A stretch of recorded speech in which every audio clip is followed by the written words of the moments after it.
Planning Board meeting. It's Monday, December 15th at 4 o'clock. Let's please, everybody, please rise for the Pledge of Allegiance.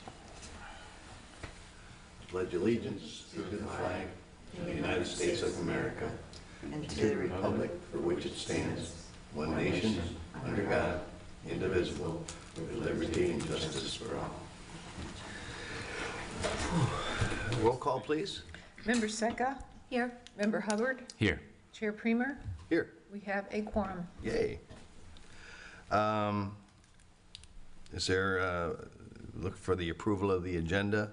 Is there any action, any things to change in the agenda? No changes from the city, but any board members able to add anything that they'd like or remove. The only change I wanted to make was that we discussed February's date. Okay. Which I think is a discussion item. Oh, all right. 5A, yeah. Okay. Actually, it is. Very good. Okay, so no changes to the agenda? All right. Audience comments? We'll just need a motion and a second on that. Oh, sorry about that. Make a motion to approve the agenda as is. I'll second. Roll call, please. Member Hubbard? Yes. Member Secca? Yes. Chair Premer? Yes. Motion carries. Okay. Now there's audience comments and no audience, so we're on to the approval of the minutes from the November 13th meeting. Somebody want to make a motion? I'll motion to approve. Second? Oh, you second? Okay. Okay. I wasn't sure if you were seconding or asking for a second. Member Secca? Yes. Member Hubbard? Yes. Chair Premer? Yes. Motion carries. Very good. And action items, nothing on the agenda. Discussion items. The date for the February meeting. That Monday, so this was a meeting that was already rescheduled for holiday, and I am flying back on that, I believe, 26th? Yes, 26th. So I was hoping we could reschedule that to whenever this room is available for that week. Is it currently on the 19th? The 19th was the holiday, President's Day, so it automatically rescheduled to the 26th, and that's the day I can't be here. I think we talked internally about having it potentially on March 4th. Just looking at what's coming down the pipe, we may not need a meeting that month because, of course, we'll have the typical March meeting on the 18th. Right. But if that works for the board members present. Yes. March 4th?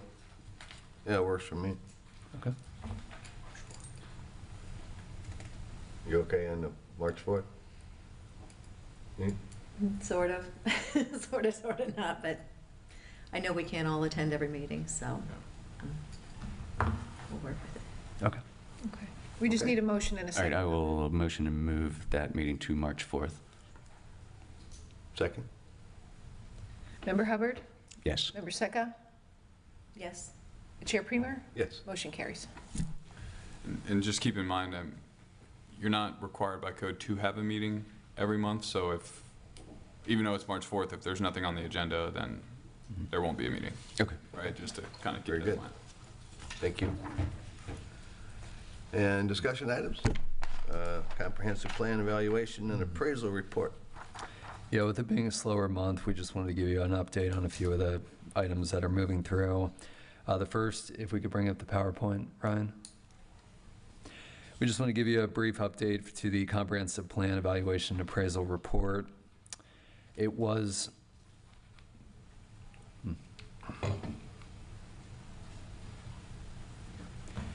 passed on first reading before the City Commission on October 10th. It's been transmitted to the state. When it goes to the state, it's transmitted to, I believe, 8 different departments. And they all give us their feedback. Typically, they get 60 business days, which works out to be about 3 months. We're coming up on that next month. We've received feedback from the FDOT. They did not have any comments. Southwest Florida Water Management District stated that the city needs to update its 10-year water supply facility work plan. So we'll be working with Public Works on that. Fort Pinellas, being the county, stated that the city will need to provide permitted future land use and land use categories and acreage limitations for permitted uses. So currently, the comprehensive plan for the districts outside of the community redevelopment district lists the allowable uses. We took that out. They want us to basically add it back in. It's not going to be changing anything in terms of use parameters. It's just a technical update. As I said, we anticipate receiving comments from all agencies sometime next month, if not by early February. We do have it through June to amend the comprehensive plan. It does need to go back to the City Commission for a second reading, but we have ample time to be able to do that and make the updates that we've received so far. And they'll be returned to the City Commission once we've received all those comments. Do you have any questions? So the other, you said there were 8 different agencies that were, we've heard back from 3, and the others were? These are the others. Florida Commerce, who was previously the Department of Economic Opportunity. They're the main party responsible at the state level for comprehensive plan evaluations. We also have the Department of Education, Department of Environmental Protection, Department of State, and Tampa Bay Regional Planning Council. Okay, very good.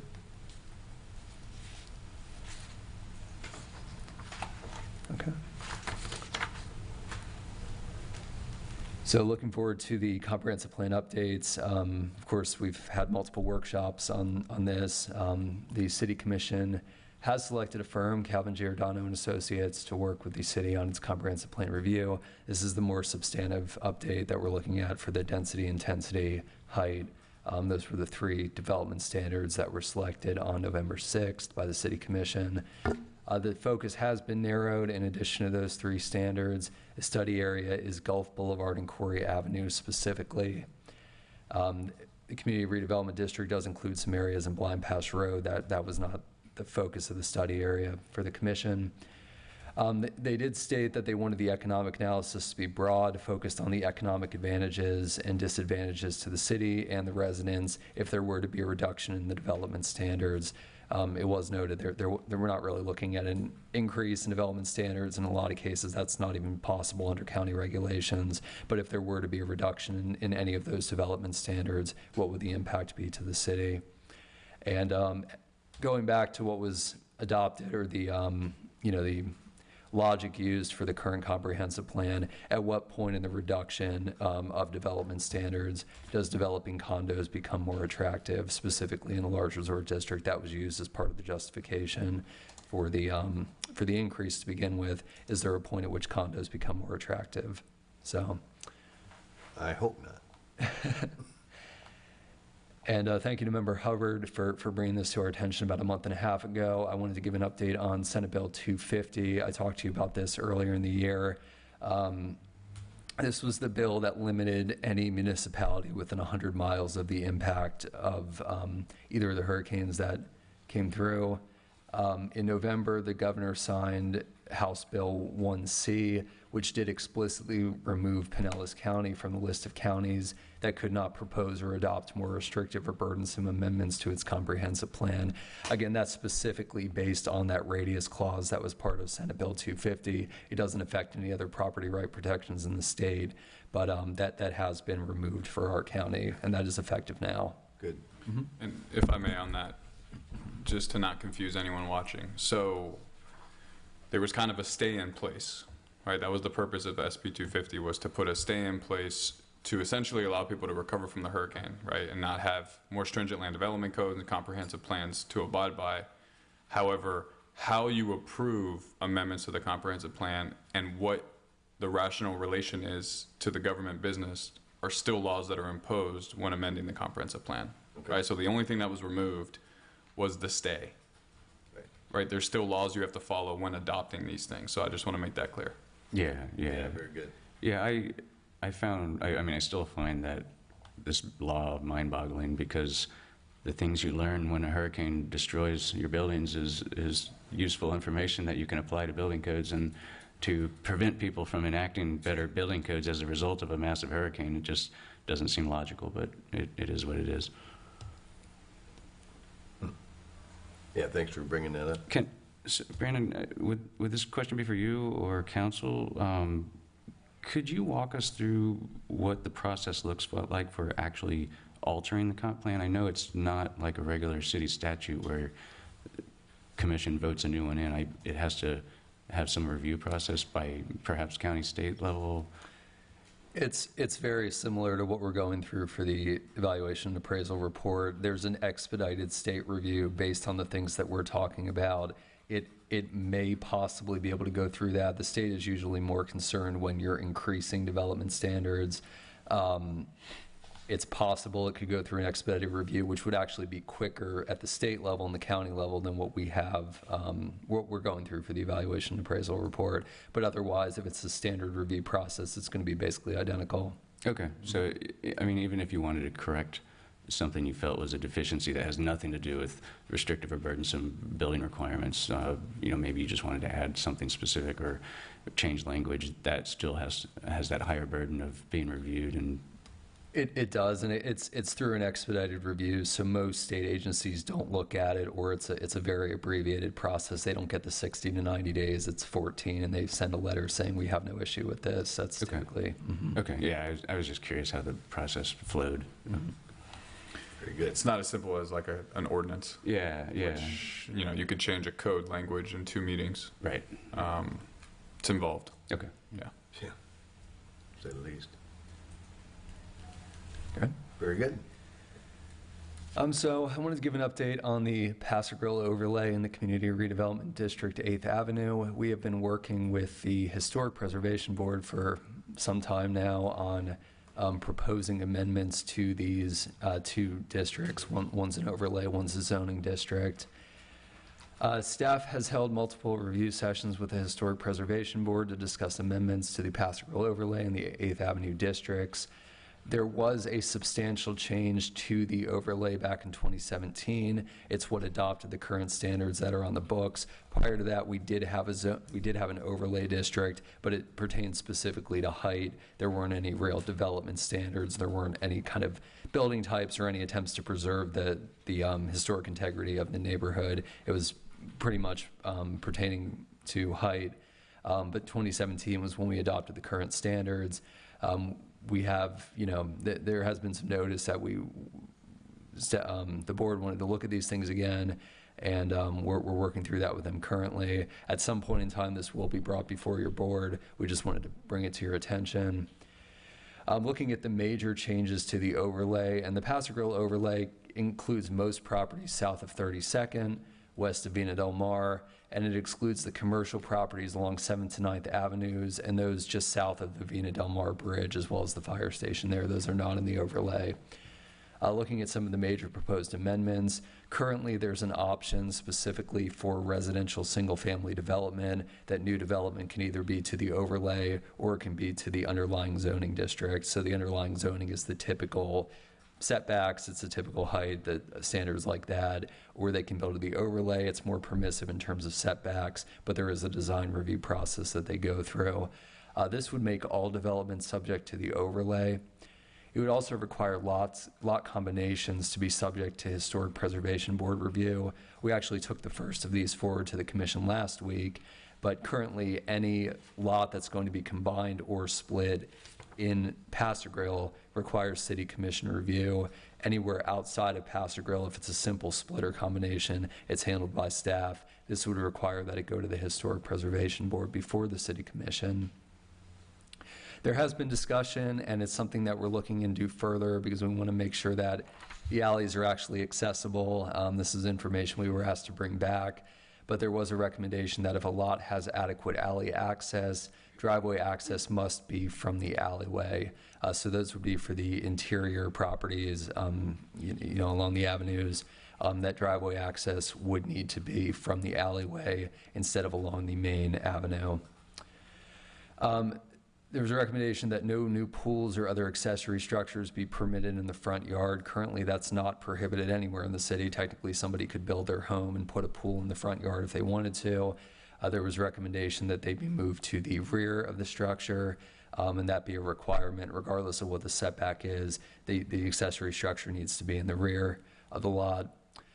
Roof-mounted equipment cannot be visible from ground level. That is currently a requirement in certain zoning districts, but not in the Paso Grill overlay. That was a recommendation that if you stand at the ground level and you look up, you not be able to see chases and other mechanical equipment on the roof. And that commercial apartments and condo buildings must provide a waste management plan when they develop. During the site plan process, we do check for, solid waste and other considerations, but this would require an actual waste management plan.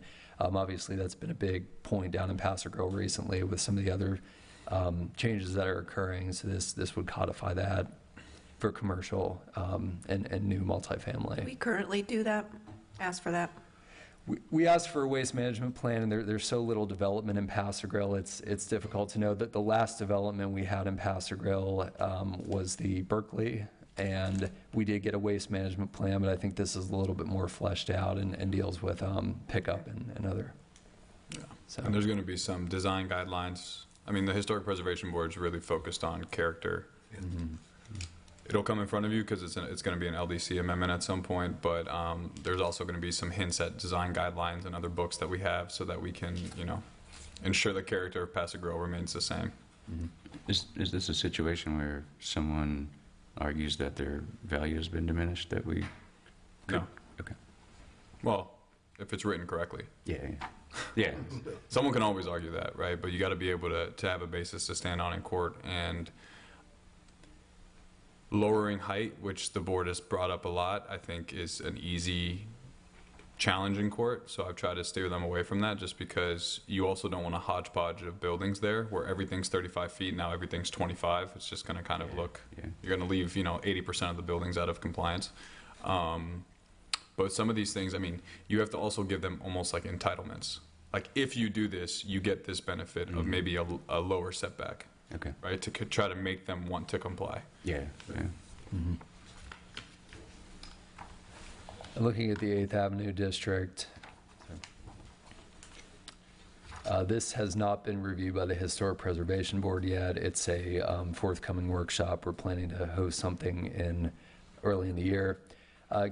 Community redevelopment 8th Avenue is most commercial properties between the north side of 7th Avenue and the south side of 9th Avenue. Major amendments, like I said, have not been reviewed by the Historic Preservation Board. What we're looking at, again, as with the Paso Grill overlay, all lot split and assemblies must be reviewed by the Historic Preservation Board and the City Commission. Currently, in the 8th Avenue district, because it's a separate zoning district from the overlay, it's not part of the overlay. Lot splits and assemblies do not need to be reviewed by the City Commission, so this would require that they go through the same process as the properties in the overlay. There is a recommendation to adopt minimum design standards, despite the fact that most of the properties on 8th Avenue are, certainly have historic integrity to them. There is no minimum design standard for new development. There's a recommendation that the overlays design standards be included in the 8th Avenue. There is a standard related to maximum building length currently, and this goes, I guess, hand in hand with the assembly of lots. Currently, there is no limitation to the frontage that a building can be developed with in the 8th Avenue district. The setbacks are very, very close to the property line, given that it's a more urban developed district. So this would set a maximum length in a building facade before there needs to be an offset or before there needs to be an actual break in the building. If someone were developing a 300-foot wide site, it couldn't be one consistent building the entire 300 feet. There would need to be a break, whether it's an alleyway, whether it's used for some other purpose. There would just need to be a break in that facade. And as I mentioned before, design review requirements, it would need to go to the Historic Preservation Board for a design review. Great. Any comments, questions? I'm good. Yeah, okay. And last item, we wanted to give you an update on the sign ordinance. The City Commission had a workshop on October 10th. There were several items that were covered. It was an hour and a half long, so I didn't want to go through each one of them, but I wanted to focus on the 4 major discussion points that took up the vast bulk of the meeting.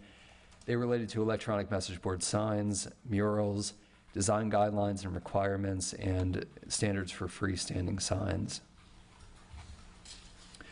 So looking at electronic message board signs, currently the city allows for electronic message boards only along Gulf Boulevard between 37th and 75th Avenue. That's for any new electronic message board sign. This is the only standard in the city that the city has an amortization schedule set. All electronic message board signs that are not along Gulf Boulevard between 37th and 75th and that exceed 32 square feet would need to be removed by 2017. So the city actually has a date for, 2027. Yeah. 2017 it was passed. So that's the one standard that would need to be brought into compliance in terms of signage. Every other sign type is allowed to remain until the building is redeveloped or the sign is substantially damaged. These need to be brought into compliance regardless. There seemed to be limited interest among the commission in further limiting electronic message board signs at the workshop. Discussion focused primarily on exploring limits to message changing, which is called dwell time, and animation. Basically, how frequently can messages change over? The city already prohibits any kind of animation, so there can't be a GIF or something like that dancing on the sign, things like that. But this would relate more to how often could a message change over?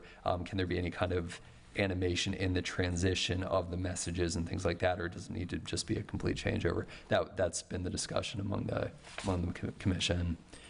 And looking at some of the electronic message boards that we have currently, the Serrata, for example, has an electronic message board in its sign. It is a compliant message board sign. The sign it's a part of is too tall, but the electronic message board portion is not out of compliance.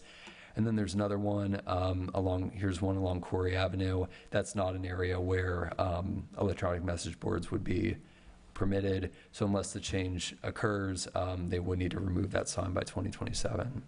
Okay.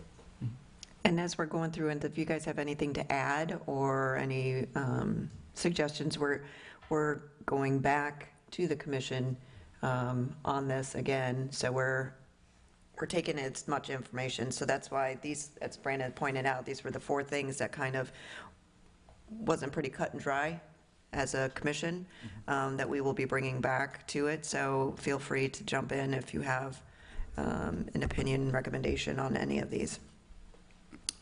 I personally would like to see an electronic message board for the city on both ends, particularly on 75th for events at Horan Park, for example.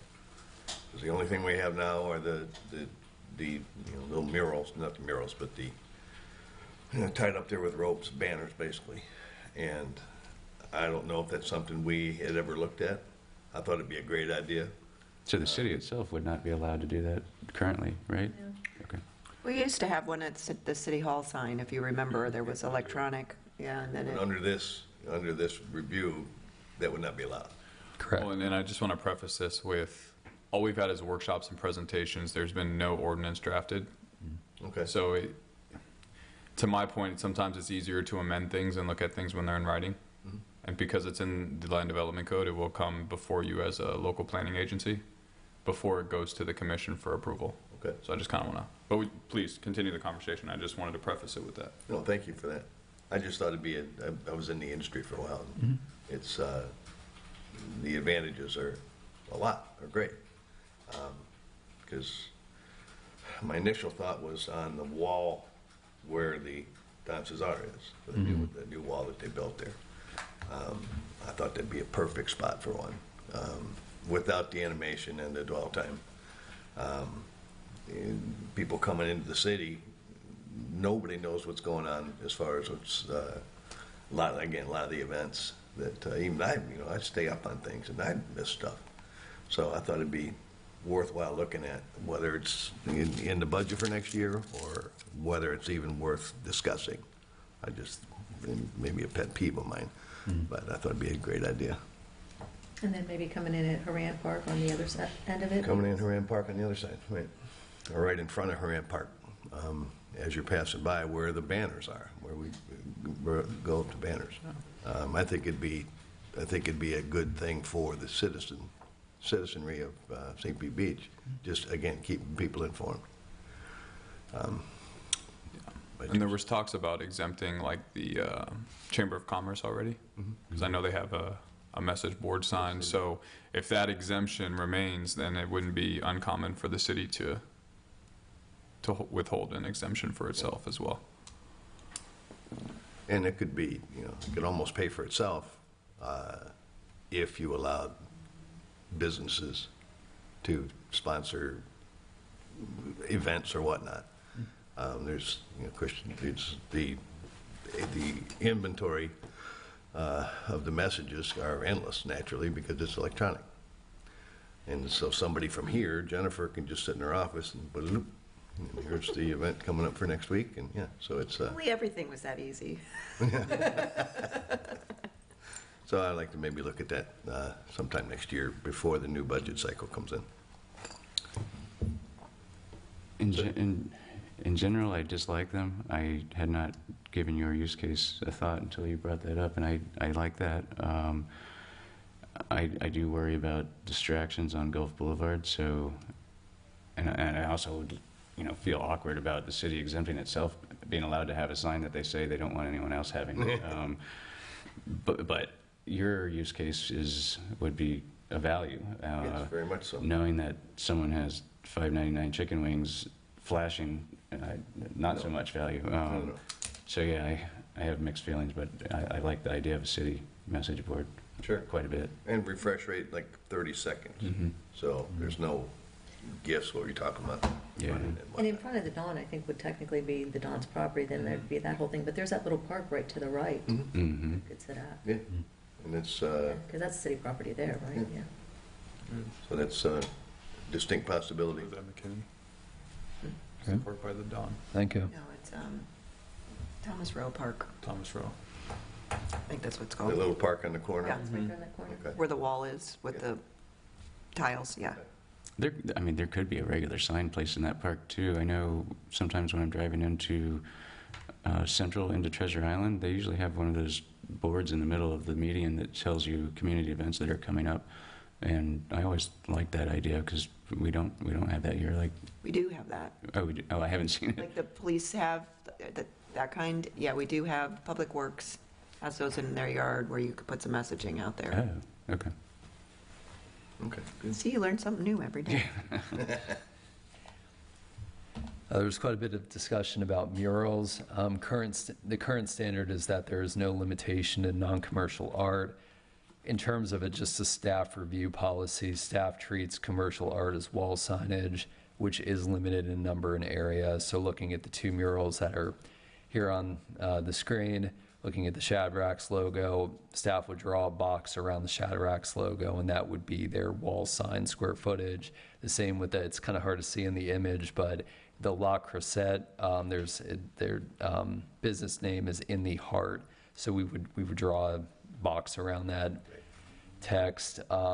There was interest among some members of the commission in limiting total size of the building and area for murals, especially when they contain commercial art.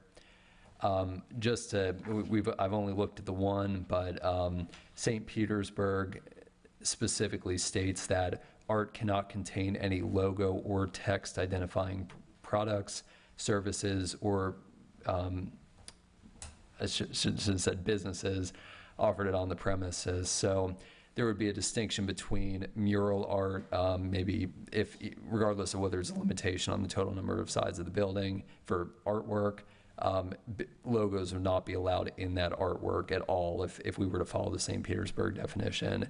Currently, we treat it, and again, it's a staff interpretation, but we would work out the square footage of the commercial part of the mural and deduct that from the wall sign total, but there wouldn't be an overall limitation on the mural itself. So that was just some of the discussion, if any of the members have any comments. I would just be concerned with placing the burden of interpreting that on staff. So for example, if that cigar bar in the massive Winn-Dixie building came to fruition and someone puts a 300-foot person smoking a cigar on the side of that building, I could see people not finding that tasteful. And then does staff have to make a judgment call after it's been painted? Hey, this is really not, I mean, you sell cigars, somebody's smoking a cigar on the side of the building, is that a problem? Yeah, I think it comes down to the definition. St. Petersburg, I mean, I'm not interpreting their code, but just basically as I read it, it's more focused on the text and logos. Some codes that I've seen are stricter than that, and they say basically you can't have any art that demonstrates any of the products inside. That you can't have, art of bicycles on a bicycle shop. Yeah. So I think it comes down to how we amend the definitions if we do. Okay. So, Yeah, we were pretty clear when we were going over this that we don't want it to be very subjective for anybody reviewing it, that it's pretty clear. There was talk about forming like a mural review committee with people from the community, so it's done that way. I think St. Pete might have that was brought up, so, but I think outlining in the verbiage we use is going to be really key for us on that one. Would there be a requirement that it be presented to staff prior to painting, so it can be reviewed? we ask for that currently, and typically they know to run it by us. Once or twice we've, had discussions, just with logos being too large in a mural, but typically they know to come in and ask. Okay. Mhm.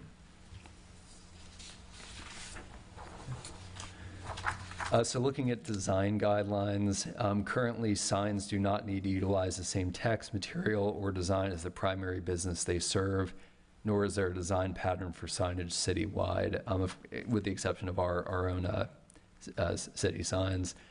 The commission seemed to not have interest in significant homogenization of signage across the city or substantial consistency between signage and the building design being required. You see in some communities where the signage needs to have the same type of materials or same type of colors as the building itself. There was not a whole lot of interest in that. However, there was limited interest in there being compatibility between the signs and the service primary buildings in terms of things like color.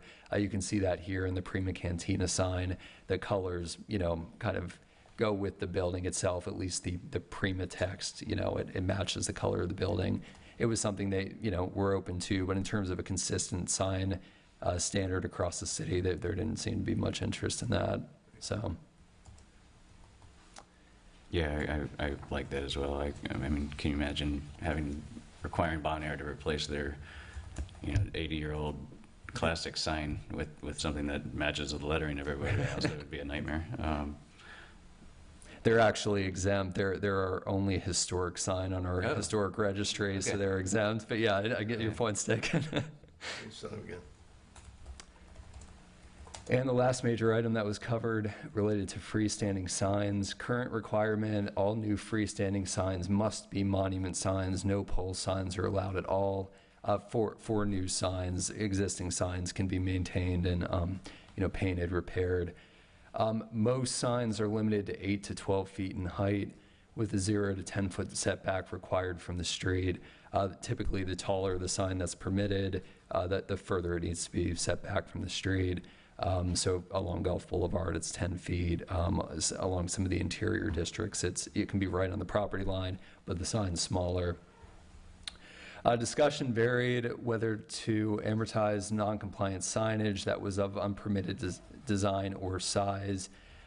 Nothing was settled on, but in terms of just like with electronic message board signs, is there some point where signs that aren't compliant with the city's current ordinance need to be brought into compliance? There was some interest in allowing pole signs for single tenant businesses and monuments for multi-tenant.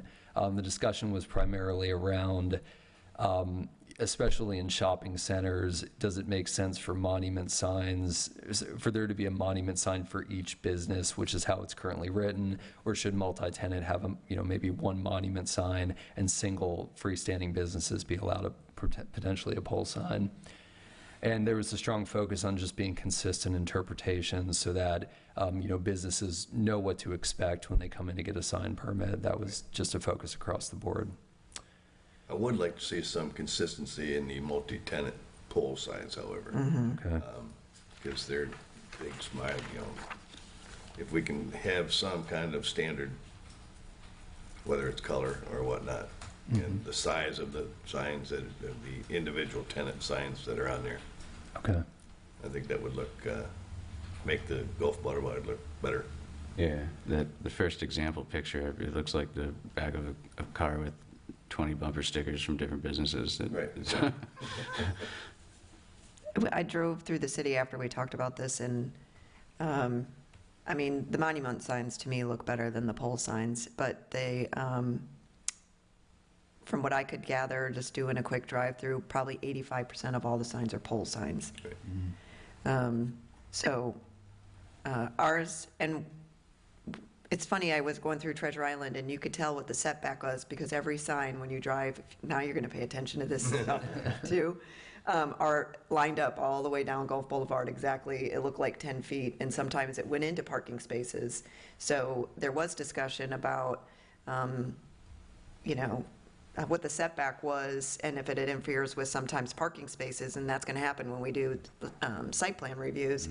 You know, parking is such a thing, part of it, but when you go down Treasure Island, you'll see, just look all the way, boom, boom, boom, boom, and all exact same feet apart.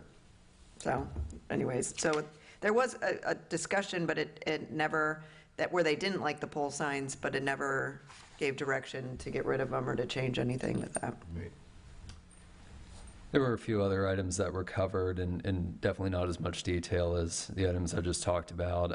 One of the points that was brought up pertained to vending machine and cooler signage at convenience stores and things like that. Should there be a limitation? Currently, it's not explicitly prohibited in the code. There is a point at which, you know, it's probably too much, and it's something we're looking at. Another point of discussion was related to window signage, possibly limiting the amount of window signage. Currently, the standard is each window in a business is allowed to have 50% of the window filled with signage. The discussion was between, well, you know, should it be every sign that's permitted, or sorry, every window that's permitted that much signage, or should it be a certain number of windows or a certain percentage of the total window surface? So those were the other two major items that I could think of from the workshop. Sure. And again, this will come back to you at some point. Are there any other major items you'd like us to look into for signage? So I have a question. Obviously, the monument signs look much better, but when you're going from a standpoint of people driving down the street trying to find signs, have we looked at like what kind of issues it's creating with that? Because now all of a sudden you've got people that are going to be stopping more to try, what is that? And so it's the one concern that I do have with everything going to monument signs. And like I said, from a visual standpoint, I think it looks much, much better. But I don't know. It's something that I'm just wondering whether or not it's been considered in the conversation or in the discussion at all. I think it's something we might want to consider or pay attention to. You know, I've also seen places before, and I know you can't put every single business on them, but where it's kind of like a sign that will have multiple business, kind of like directional, and they aren't sloppy looking, but it's like looks like they're ones done by the city or whatnot that actually say, hey, this business is this way, this business is this way, or whatever. So I don't know if maybe that's part of how you offset with that. I don't know what the answer is to it, but it's just the one thing that I look at whenever I see that, because you see how low that sits, and for people trying to drive and see where they're going. Downtown Dunedin has those signs you're talking about, just the, you know, the arrows, basically. Yeah. You know, Fred's Barber Shop is over that way. Yeah, but they're done nicely. Like they're not like a hodgepodge of stuff. I mean, it's very. Yeah, they're blue with the orange. They have like a logo for it. I like those. So I mean, I don't see, unless you guys heard something different, I don't see pole signs going away. I don't think Based so. on the conversation, I think because of what you just brought up, Member Secca, just because, especially down Gulf Boulevard, there's just a lot of condensed businesses, and I think it was more trying to create conformity with the verbiage on the sign. So maybe everything, not like a certain color, but everything is a certain size, you know, so it doesn't look, which there's nothing wrong with that if that's the feel that you want, but you know, PJ's is oversized, everything else is small, so I think they was trying to create consistency with the pole sign, maybe color schemes, you know, it matching the business instead of a bright green one and your business is blue, you know, just little things like that to try to make it look a little bit Or better. even on something like that, I think you go to maybe the format of what the city has for the background, and then, you know, just so there's some kind of consistency so it doesn't look like that. And this will be more importance when we bury the power lines. When you get rid of all those concrete poles, now those signs are really gonna stand out. So, Well, and height's important too, height, yeah. because I've seen some variances at the Board of Adjustment, and, you know, you can't prevent someone from applying from a variance, but enough people will apply, and then what's the point of the code? Right, exactly. Very good, Thank you. That's all I have. very good. Thank you, Brandon. Thank you. Nice. Any other comments from our members? Yep. Any audience comment? I believe not. So our next meeting will be January 22nd. Merry Christmas and have a wonderful holiday, everybody. Yeah, happy holidays. We are adjourned. When's